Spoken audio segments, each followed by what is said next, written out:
नमस्कार. पंढरपूर पीपल्स मध्ये सरसे स्वागत. सध्या आपण दर्शन बारीमध्ये आलेलो आहोत. या ठिकाणी गोपाळपूरच्या पुढे सुविरी कॉलेज आहे.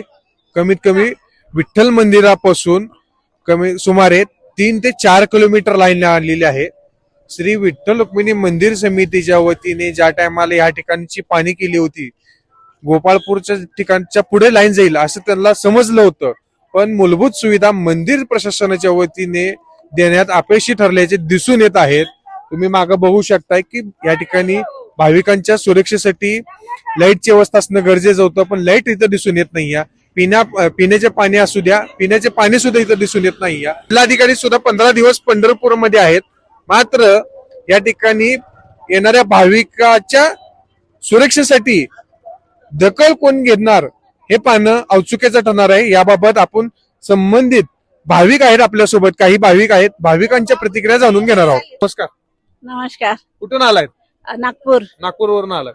पिण्याचे पाणी, लाईटची व्यवस्था काय आहे का? नाही. काही सुद्धा नाही. नाही. किती वेळ झाला दर्शनाला लाईनीत उभा राहिला? 2-3 तास. काय सांगताल मंदिर प्रशासनाला? पाण्याची सुविधा करायला पाहिजे, पाण्या पावसाची सुविधा आणि एक तास एकाच ठिकाणी आपण उभं राहतो तर रांगेत लवकर सोडायला पाहिजे. हे सुविधा करायला पाहिजे त्यांनी. आम्हा कुठून आलाय? अमरावती अमरावती. किती वाजता दर्शनाला लागलेला? आम्ही 6:30ला. जिथून दर्शनाला सुरुवात झाली तिथून पिण्याचे पाणी, लाईटची व्यवस्था? नाही चहा वगैरे नाही, संस्थेचं काहीच नाही. पिण्याचे पाणी नाही. प्रशासनाला काय सांगायचं? लाईटची व्यवस्था आहे का? नाही प्रशासनाला काहीच व्यवस्था नाही. प्रशासन काहीच नाही. काय सांगायचं मंदिर प्रशासनाला? मंदिर प्रशासनाला इथं पाण्याची बॉटला वगैरे जे फ्री मध्ये आहे ते नाही आहे, सगळं विकत घ्यावं लागलं. सगळं विकत घ्यायला. कुठून आलाय? अमरावती. अमरावतीवरून आलात. किती लोक आहेत? आम्ही 3 लोक. 3 लोक आहेत. काय पिण्याचे पाणी वगैरे काय आहे का? नाही, विकतच घेतला. नाही आहे. नाही आहे. लाईटची व्यवस्था आहे का? हो आहे.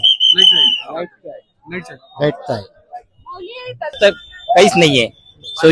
पाणी नाहीये. शौचालय जायचं तर काय जायचं, तर पाणीच नाही तर शौचालय कसं करायचं? लाईटची व्यवस्था आहे का? लाईटची व्यवस्था नाहीये, पाणी नाही, पुन्हा प्यायला सुद्धा पाणी नाहीये. 1-1 तास बारीमध्ये राहावं लागते. प्रशासन काय करत आहे याच्यातनी? 1-1 तास राहण्यामध्ये तिथं काय गोंधळ काय सुरू आहे? कुठून थांबायचं? धन्यवाद. व्यवस्था नाही, लाईट नाही. गजानन महाराज ताब्यात द्यावं, दुसरं काहीच नाही. आग्रहाची विनंती आहे शासनाला. गजानन महाराज संस्थेचा ताब्यात द्यावं. बरं. सगळे विचार लाईट नाही काही जे आहेत सत्यता आहे. पाणी नाही, लाईट नाही. दिसून राहिलं सत्यता आहे. खोटं बोलता येत नाही. वारकरी यावं. काय मंदिर प्रशासनाला सांगा. गजानन महाराजच्या ताब्यात द्यावं. धन्यवाद महाराज.